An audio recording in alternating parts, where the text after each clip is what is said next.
আসসালামু আলাইকুম। ওয়ালাইকুম আসসালাম রহমতুল্লাহ। আমার ছেলের বয়স 8 বছর 2-3 মাস পরে কোরআন শরীফ নিবে মানে কোরআন ধরবে। আসলে আমরা বলি কোরআন শুরু করবে বা ধরবে বলি, আপনারা বলেন নিবে নাকি, মানে হাতে নিবে।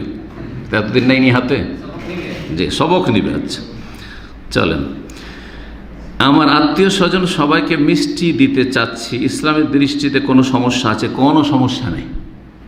দেখেন, এবাদত হচ্ছে তৌকিফি, এবাদতের ক্ষেত্রে প্রমাণ লাগবে।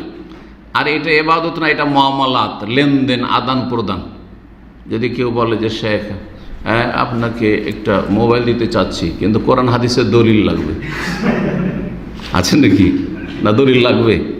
আসল হচ্ছে যে হাদিয়া দেওয়া জায়েজ, হাদিয়া দেওয়া জায়েজ, ঠিক আছে? তাহাদাও তাহাবা।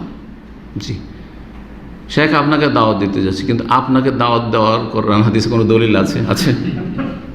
মুআমালাত আসল হচ্ছে জায়েজ। হ্যাঁ, নাজায়েজ কিছু যদি হয়, কি উপলক্ষে? জুয়াতে জিতেছে, থাইল্যান্ডের লটারি বা অমুক লটারিতে জিতেছে, তখন হারাম। তো দুনিয়ার মুআমালাতে যখন হারাম আসবে তখন হারাম। একজনকে আমি মোবাইল গিফট দিতে চাইছি, ধরেন আপনারা অনেকে কিন্তু মোবাইল নিয়ে যান, মোবাইল গিফট দেওয়া জায়েজ না জায়েজ নয়? আসল হচ্ছে জায়েজ, কারণ মুআমালাত। কিন্তু যদি জানেন যে যাকে আমি গিফট দিতে চাই সে পাপী নাম্বার 1, ও আমার মোবাইল দিয়ে পাপ বেশি করবে, তাহলে দেওয়া জায়েজ নাই, তাহলে দেওয়া জায়েজ না। কারণ আপনি গুনার কাজে সহযোগিতা করলেন, আপনি অংশ নিলেন আপনি গুনার কাজে। জীবিত বিষয়গুলি জানতে হবে। তো আপনি মিষ্টি খাওয়াইতে পারেন, কোনো অসুবিধা, এটাকে বেদাত না।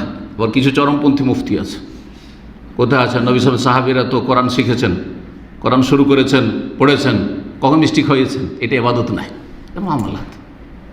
বোঝা গেছে? সুতরাং জায়েজ। কারণ এই সমস্যাগুলি আমাদের আহলে হাদিস সমাজে আছে, বাড়াবাড়ি। ইবাদত আর মুআমালাত কোনো পার্থক্য করে না। মুআমালাত আসল হচ্ছে হালাল, আর ইবাদত আসল হচ্ছে যে হারাম।